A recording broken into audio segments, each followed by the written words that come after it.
It's in every one of us to be wise. Find your heart, open up both your eyes. We can all know everything without ever knowing how. It's in every one of us here and now.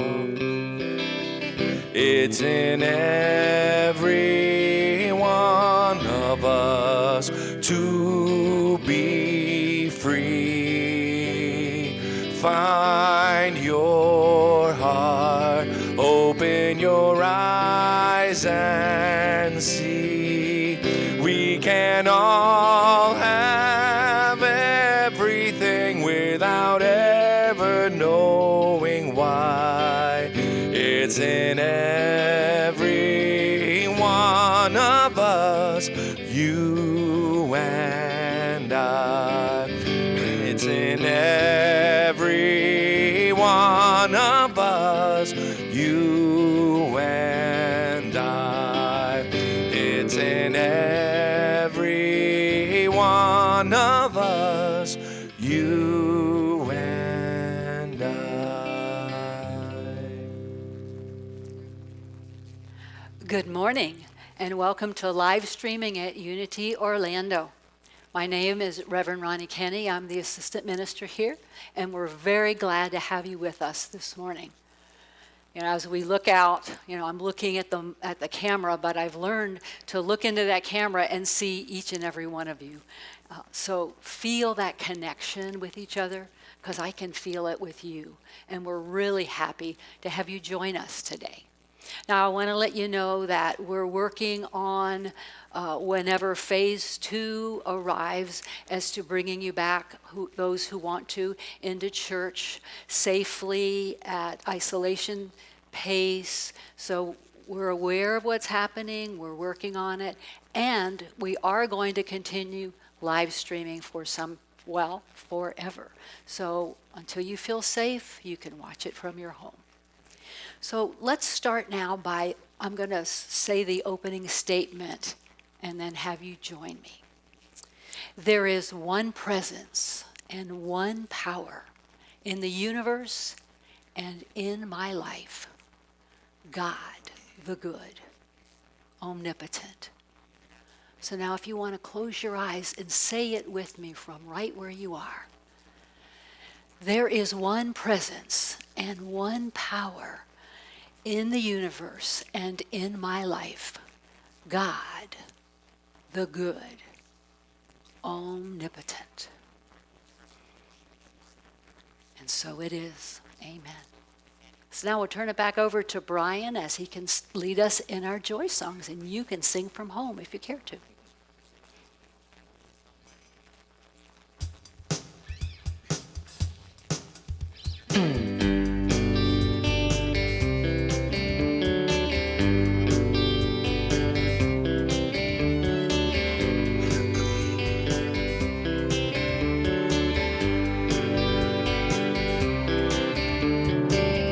Within me, I feel a healing begin. Within me, I feel a healing again. And I know to let the Spirit flow. And I know it doesn't have to hurt to grow. Sometimes the darkest night feels like an endless fight. If I can let it go, let Spirit ebb and flow. Within me, I feel the loving begin. Within me, I feel a healing again. And I know to let the Spirit flow. And I know it doesn't have to hurt to grow. And I know sometimes the darkest night feels like an endless fight. If I can let it go, let Spirit ebb and flow. Whoa, within me I feel a healing begin. Within me I feel a healing again. And I know to let the Spirit flow. And I know it doesn't have to hurt to grow. It doesn't have to hurt to grow. It doesn't have to hurt to grow.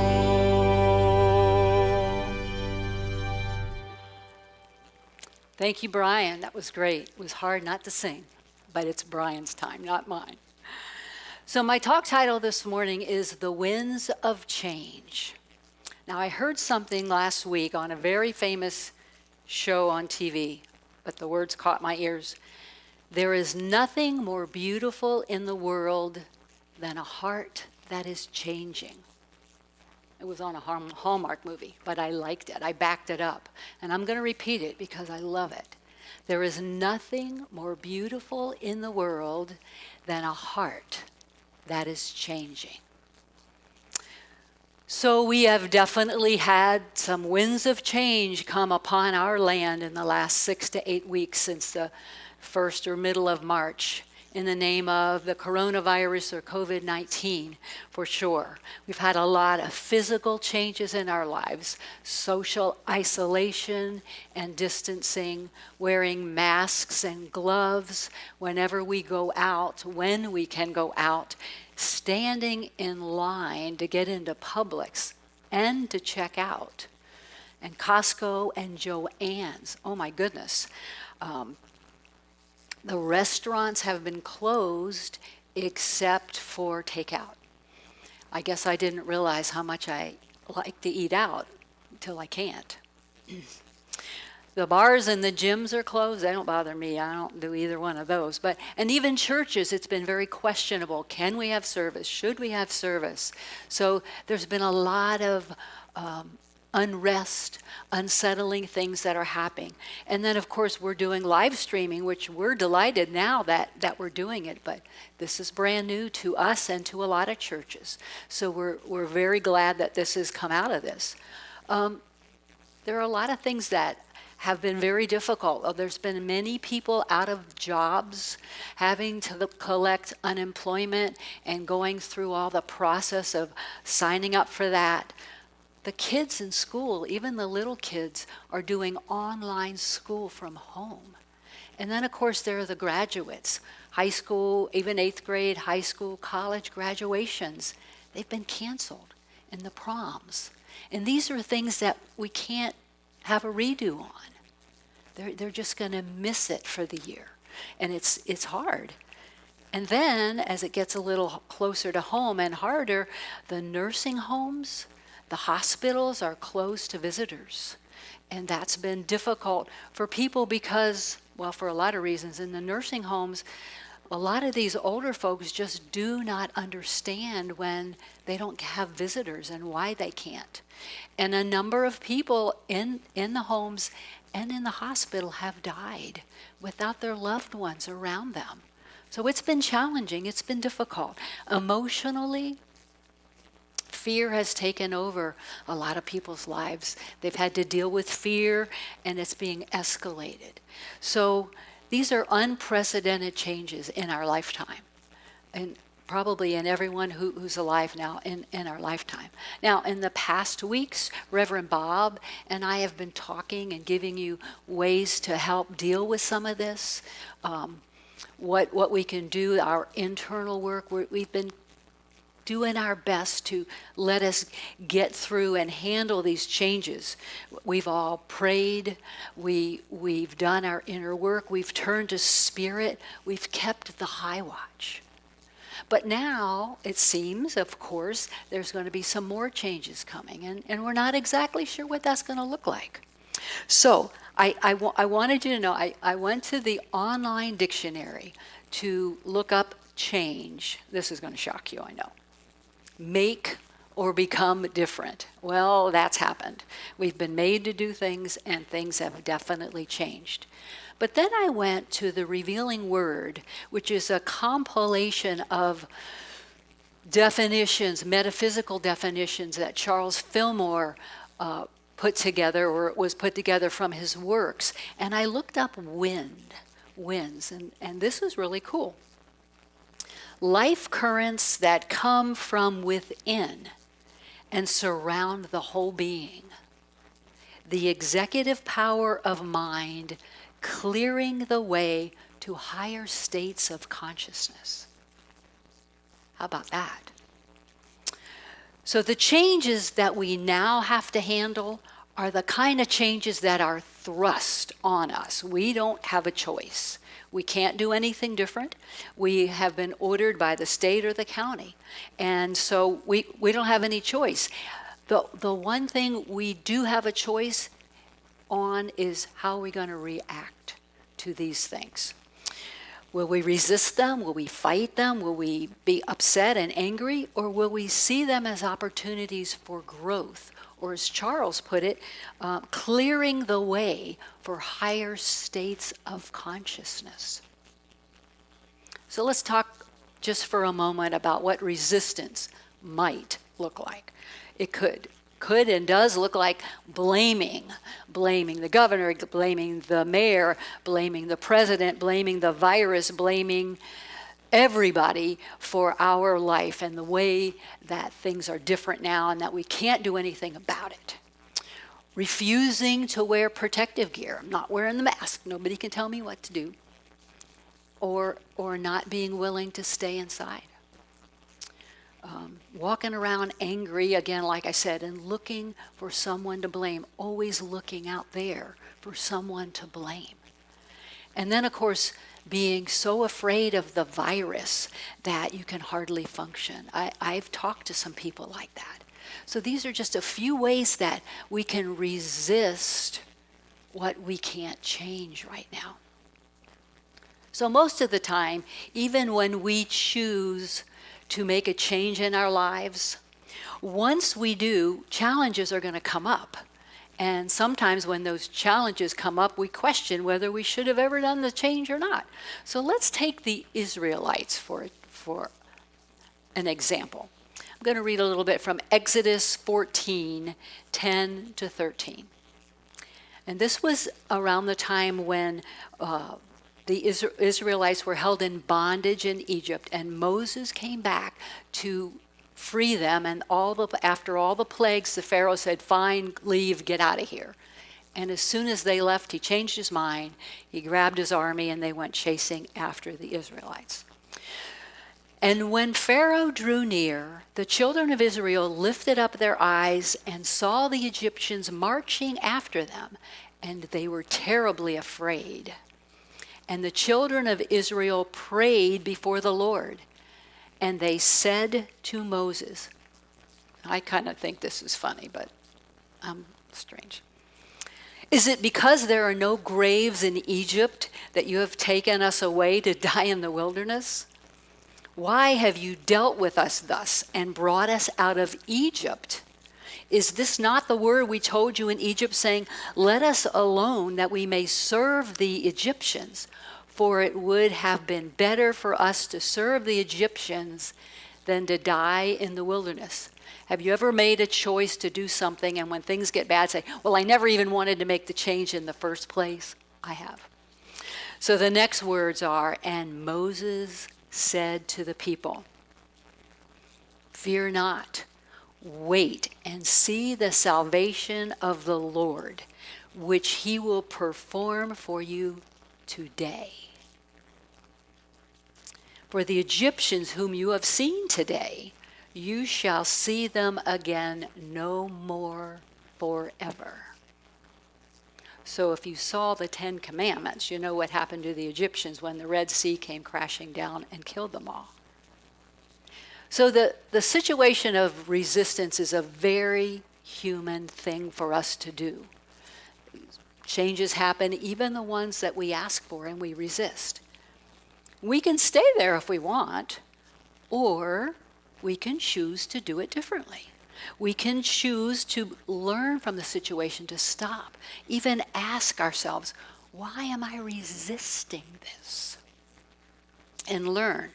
Robert Brummett, who's a Unity author, has said this in his book, Finding Yourself in Transition. Every change is a type of death, a death to an old way of living or being. To live is to grow is to change, and to change is to die to the old. Okay? We sometimes use age as an excuse not to change. Well, you can't teach an old dog new tricks. We've all heard that. Well, that's an excuse, and it's not true. So I'm going to give you an example. Paul's father, my husband's father, when he was in his 70s, his wife died rather unexpectedly. Her family lineage had lived well into their 90s. So he expected, they expected, I wasn't in their lives then, expected that she would live old, to be, in her 90s.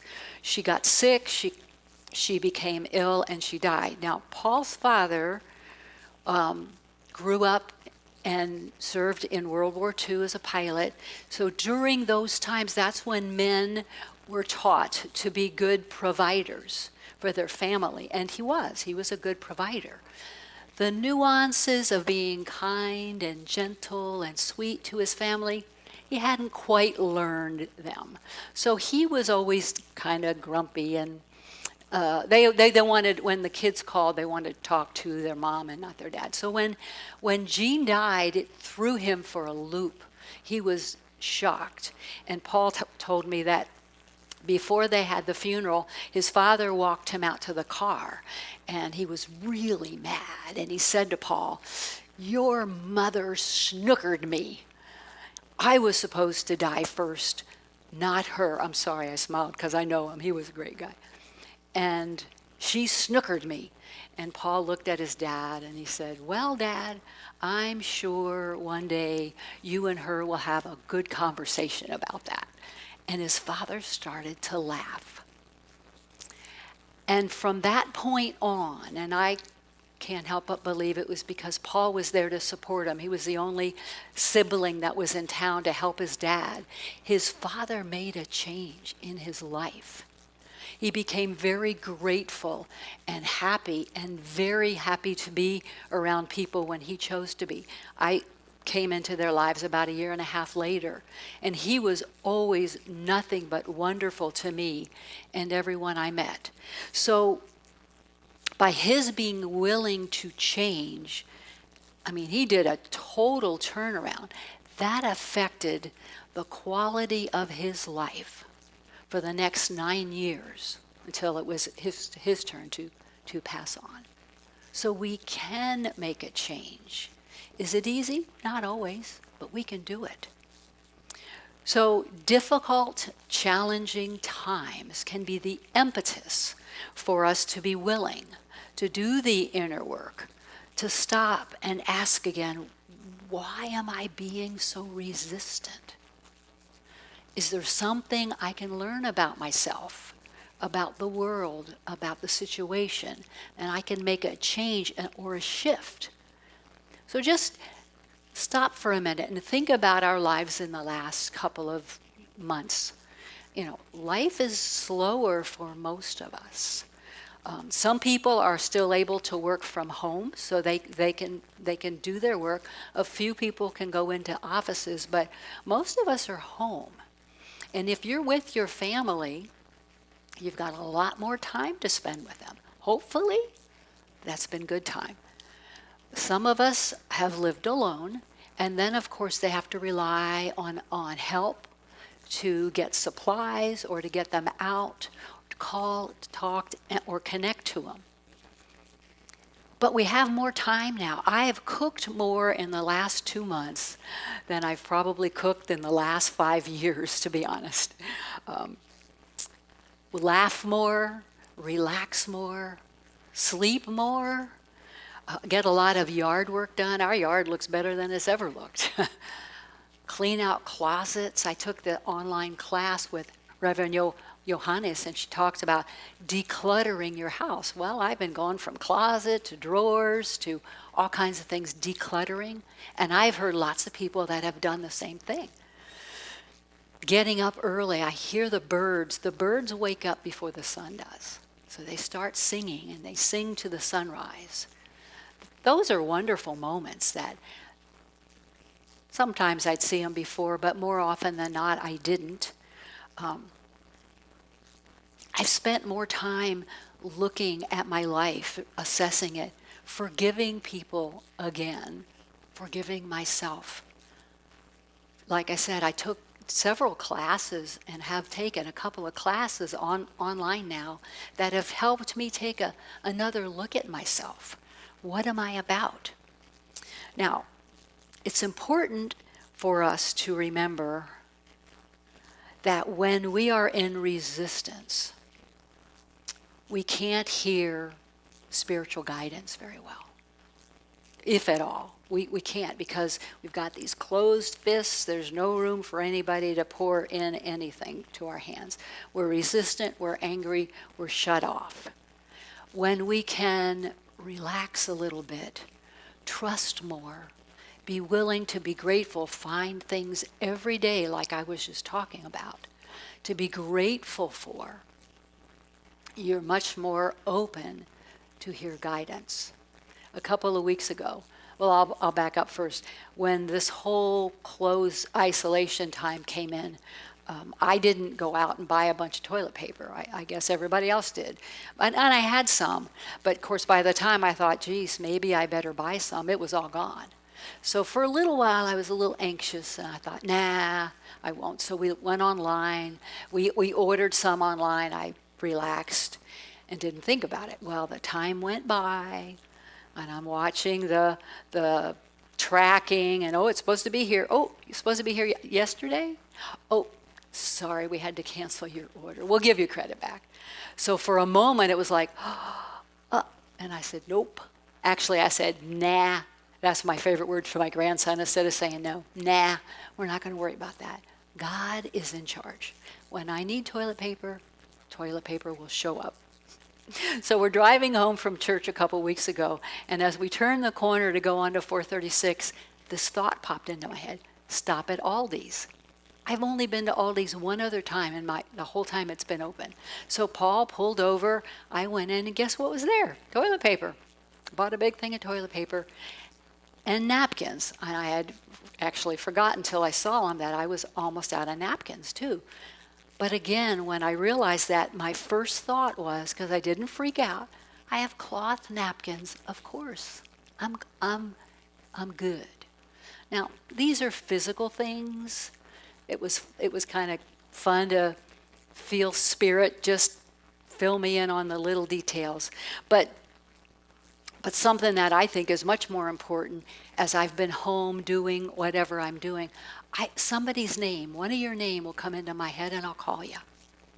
I've called people that I've never called before. I've left messages on Facebook for people that I've never left messages for.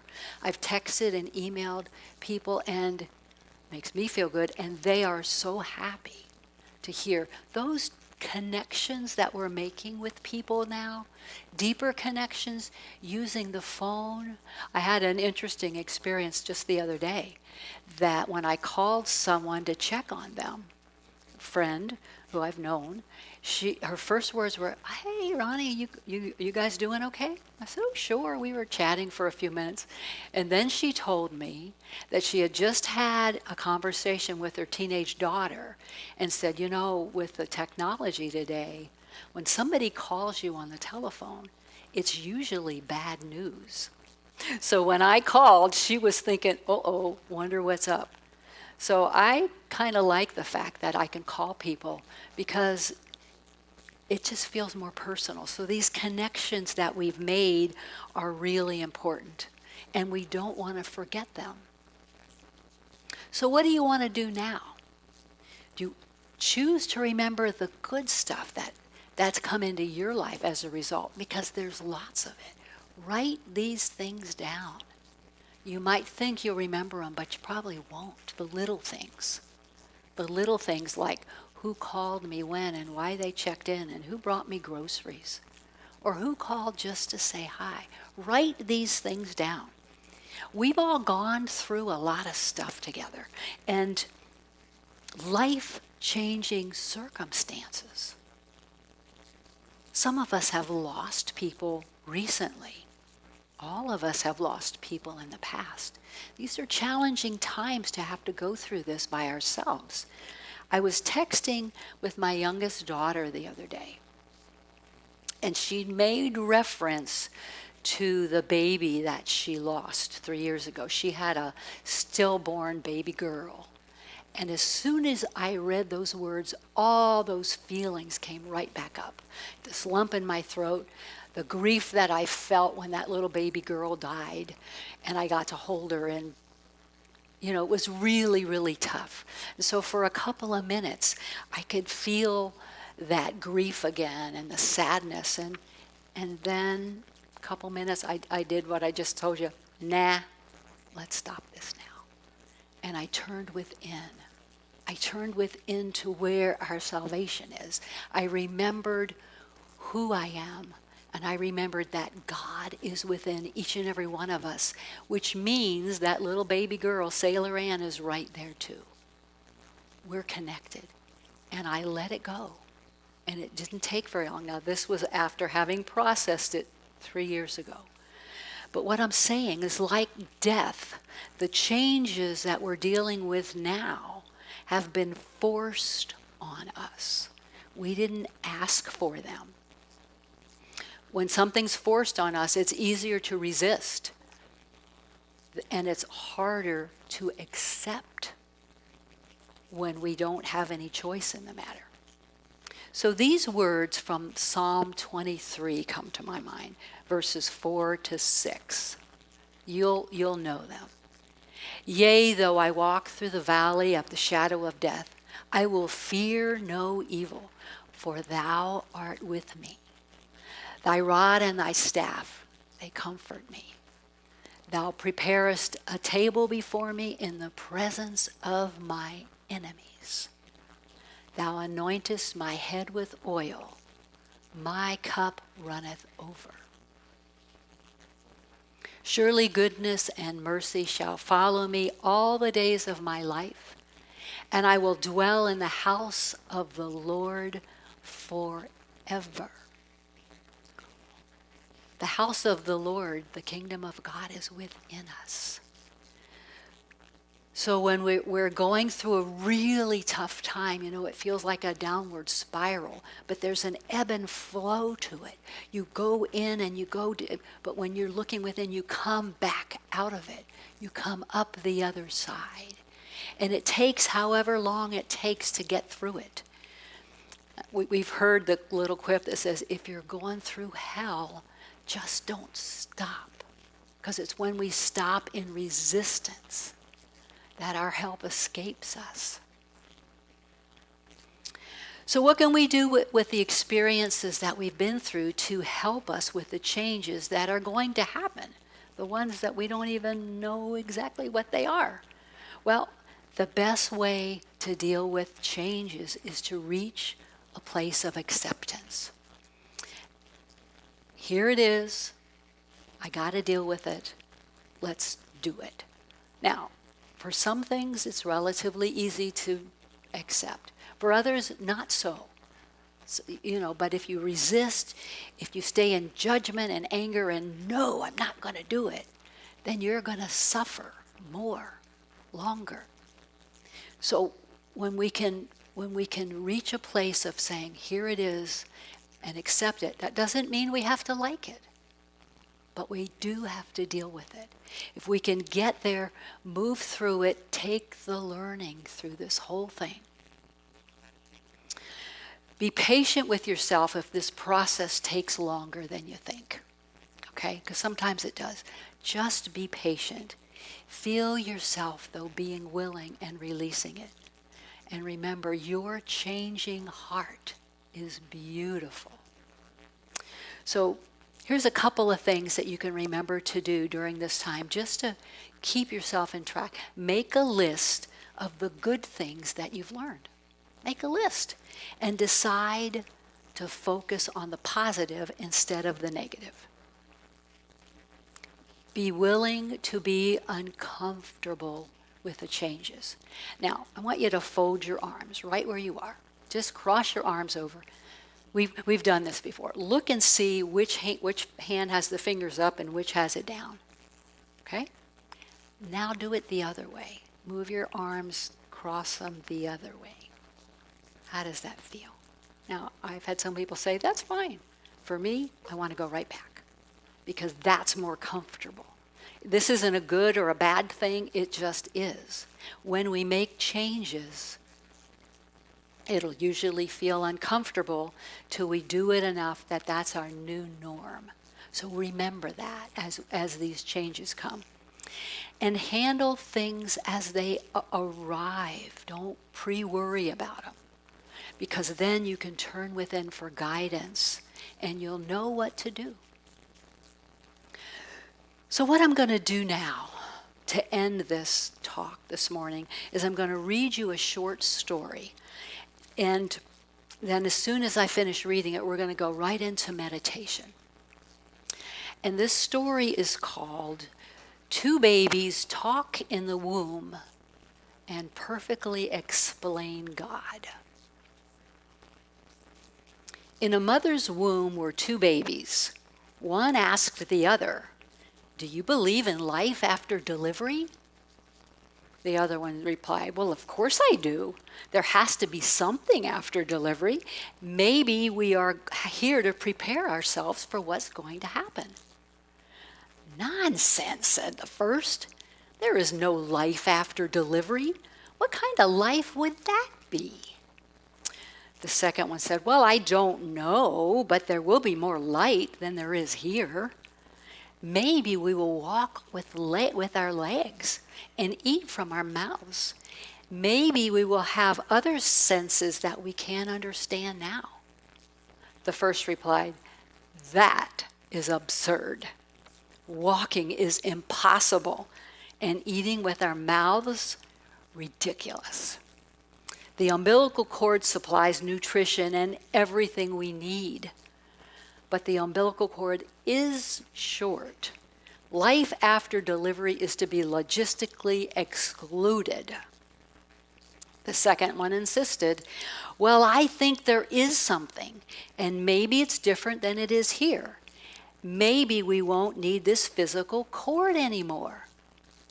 "Nonsense," said the other. "And moreover, if there is life, then why has no one ever come back from it? Delivery is the end of life, and in the afterlife delivery, there is nothing but darkness and silence and oblivion. It takes us nowhere." "Well, I don't know," said the second, "but certainly we will meet Mother and she will take care of us." The first replied, "Mother? You actually believe in Mother? That's laughable. If Mother exists, then where is she now?" The second one said, "She is all around us. We are surrounded by her. We are of her. It is in her that we live. Without her, this world would not and could not exist." To which the second one replied, no, the first said, "Well, I don't see her, so it's only logical that she doesn't exist." To which the second replied, sometimes when you're in silence and you focus and you really listen, you can perceive her presence and you can hear her loving voice calling down from above. So now let us take a few moments and let's reaffirm there is one presence and one power in the universe and in my life, God the good, omnipotent. And so as we breathe in, we breathe out, we feel ourselves relaxing. We feel ourselves in a state of more peace than we've felt for a while. If we're really still and really quiet, we can feel that presence of God within. That presence that is always here, always has been, always will be. We are one with that presence when we are aware, when we turn our attention away from our outer life and we move here. And we can feel our hands if our fists were clenched. We can feel them relaxing. We open our fingers up. We feel the weight that we were carrying in our hands be lifted right off our hands, right off our shoulders. We can feel ourselves being lifted higher to that space within, that higher consciousness.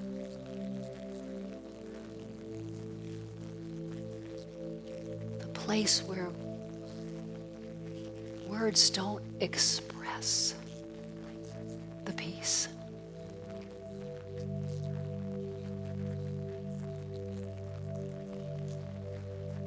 We allow ourselves to rest here a moment, to know, to be, to love.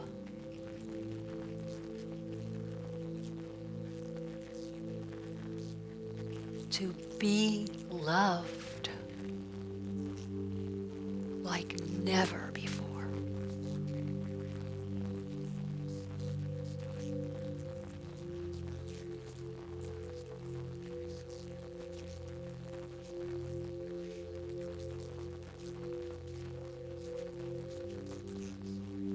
This peace within us, it's always here. And if we get it covered up during the day, we can come back here. We turn within. This is our salvation from ourselves. This is where we turn when we're hurting, when we're scared, when we don't know what to do.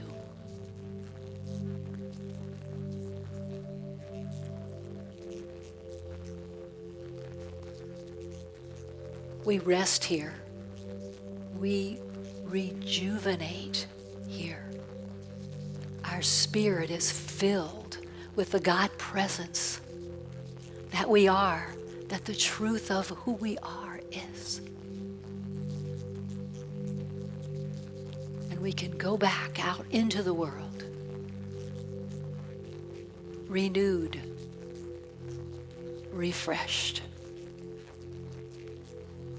And we are so grateful for this time for this presence within, for the gift that is always available. We say thank you. Thank you, God. Thank you. Amen.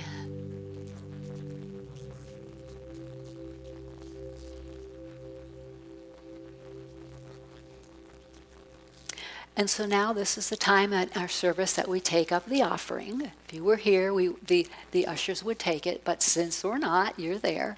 Now is when you can go, when we're finished, go to the home page of unityorlando.org where you are now. And there's a Donate Now button there. So we so appreciate your support. And we feel your presence. We know that you are with us, and the time will come in the future when we get together. But until now, thank you. Thank you so much for supporting us, for donating, because the church is still here and we have expenses. So we are grateful. So let us bless our offering right now like we would if you were here in church. So you can say it with me at home. I'll say it once and then we can say it again. Divine love through me blesses and multiplies all the good I am and have, all the good I give and receive. So now, if you will, with me, affirm. Divine love through me blesses and multiplies all the good I am and have, and all the good I give and receive. Thank you. Thank you so much. And so now we're going to turn it over to Brian to sing his next solo with a musical high point of our service.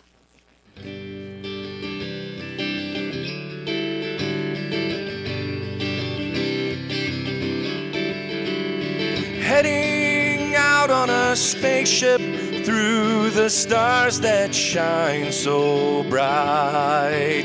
See the girl hold the sun in her hand so tight.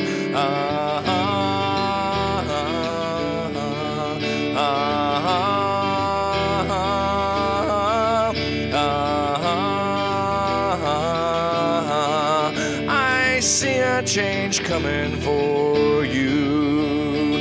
Feel the heat from the night in the shimmering blue moonlight. Kiss your lover good night and make everything alright.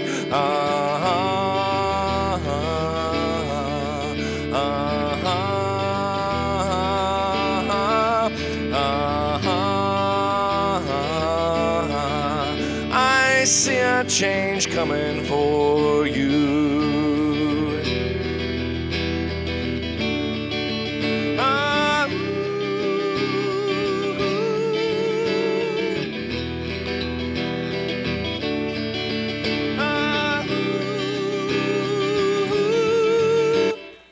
Clouds make change in the sky on a bright sunny afternoon, shaping up for the things to come. I feel the change will be coming real soon.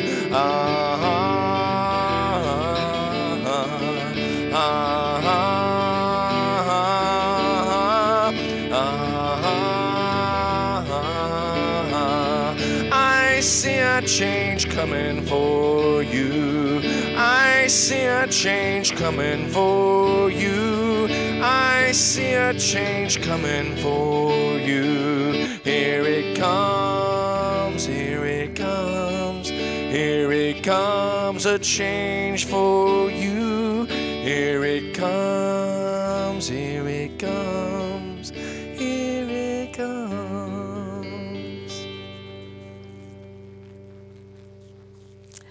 Thank you, Brian. That was very appropriate for our changes that are coming. So we want to let you know once again, we don't know exactly when we're going to be opening our doors, but we are working to do that. We will keep you apprised and let you know how we are maintaining isolation, distance. You know what I'm talking about. Don't worry about me. Social isolating. Thank you. We will also, as I said before, continue live streaming for good, so that when you're ready to come back, when you feel safe and ready to come out and be here with us, we would love to have you. And in the meantime, we love that you're joining us online and continuing your unity experience. We can feel your presence, and we're glad you're with us. So we have a couple announcements to make. Reminding you that we have the midweek meditation that I do with Susan Francis. It's at 4:30 on Facebook Live, and then later it will be downloaded onto our website and also onto Unity. Just a nice midweek reprieve. That's on Wednesdays. Also, as a reminder, through our website, you can also listen to previous lessons as well. And I want to save the date. There's a new class that Reverend Johannes is planning. It's going to be starting in June 3rd, Wednesday, and June 4th, Thursday. On Wednesday night, she will do the presentation of Spiritual Awakening, an 8-week class. She will do it in English on Wednesdays and in Spanish on Thursdays. So that's something to take note of. Like I mentioned before, I just finished her 8-week class with Keys to the Kingdom. It was fabulous. And this will be an online class, and it's amazingly personal. So if you've never done an online class, be willing to try it. So just mark your calendars. Wednesday for English speaking, if you care to. Thursday for Spanish speaking, June 3rd and June 4th. Now next week is Mother's Day. First Mother's Day, we've not been able to give you flowers. And Reverend Bob is very prepared to give us this wonderful talk called Entanglement. No, it's not what you think. You're going to be surprised, and you're going to like it. It'll be good. So that's next Sunday at 9:15 live. So Brian, will you close us off with Let There Be Peace on Earth?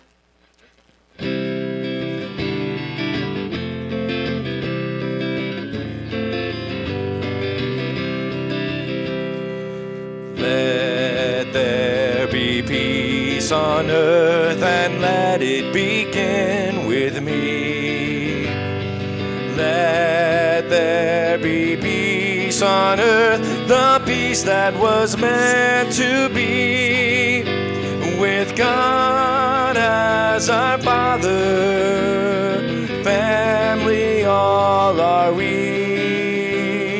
Let me walk with my family in perfect harmony.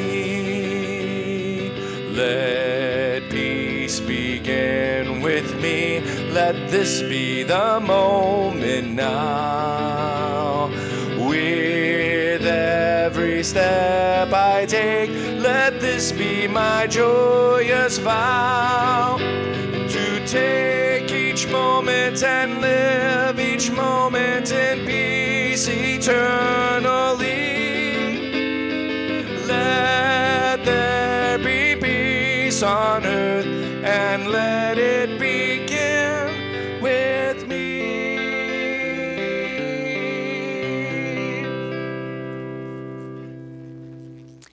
The light of God surrounds us. The love of God enfolds us. The power of God protects us, and the presence of God watches over us. Wherever we are, God is, and all is well. Thank you for joining us, and have a wonderful week.